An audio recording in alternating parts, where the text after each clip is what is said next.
1 year has passed since the devastating Azerbaijan Airlines plane crash, which killed 38 people and injuring 29 others. The plane shot down by Russian air defenses marked the first disaster of this magnitude in the carrier's history. Among the survivors was Zulfigar Asadov, who worked as a flight attendant for 36 years. He now works as an inspector. Each day he visits a memorial with photographs of his colleagues who lost their lives in the crash. Bu yaxınlarda biz Aktaş şəhərinə səfər etdik. Anda mənə həmin yerləri görəndə biraz təsir edici oldu. Hadisəni elə bir yenidən mən yaşadım. Asadov can still recall the panic on board the plane in the moments leading up to the crash, even 12 months later. Hisslərimi arxa plana keçirməyə çalışdım. Bacardığım qədər faydalı olmağa fokuslandım.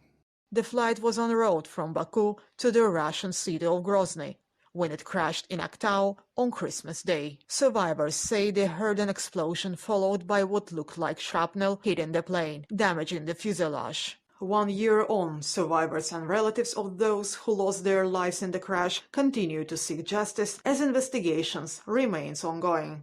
YouTube'da başqa mənbələrdən görünür ki, bu qəsdən vurulub samolyot. Bir il uca yaxınlaşır o hadisədən. Bu yaxınlarda hər halda bir nəticə çıxardıb və günahkarları üzə çıxardıb onları məhkəmə qarşısına çıxarda biləcəklər. Azərbaycan xalqı da onu gözləyir. Vəfat edənlərin və yaralıların da, yaralı olan insanların da bütün qohumları bunu istəyirlər ki, həqiqət öz yerini tapsın.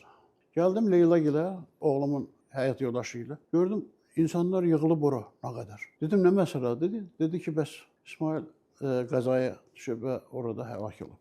Çox ürəyi açıq, dosta qiymət verən, ailə üzvlərinə qiymət verən, onların, məsələn, həmişə xeyrinə işlər görən bir insan idi. Ailəsini, oğlumu tanıyırdılar, zənglər oldu, mesajlar göndərildi.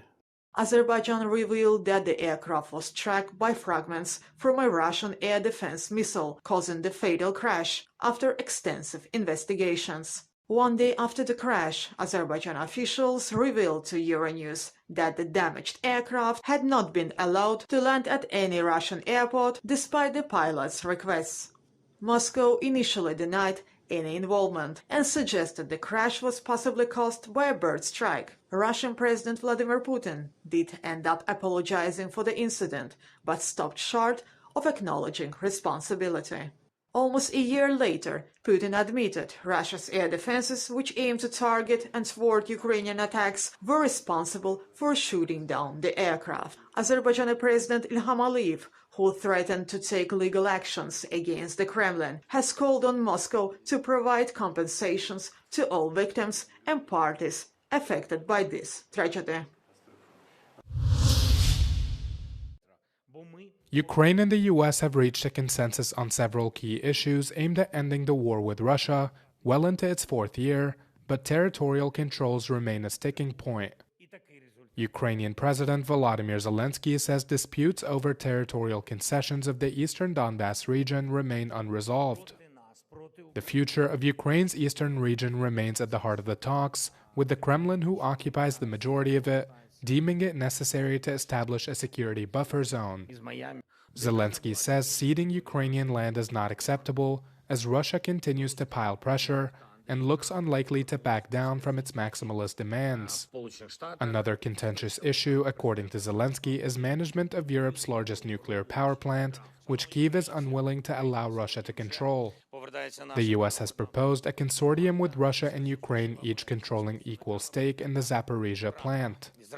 Zelensky has, however, countered with a US-Ukraine joint venture, under which Washington would decide how to allocate its share, assuming it would go to Moscow.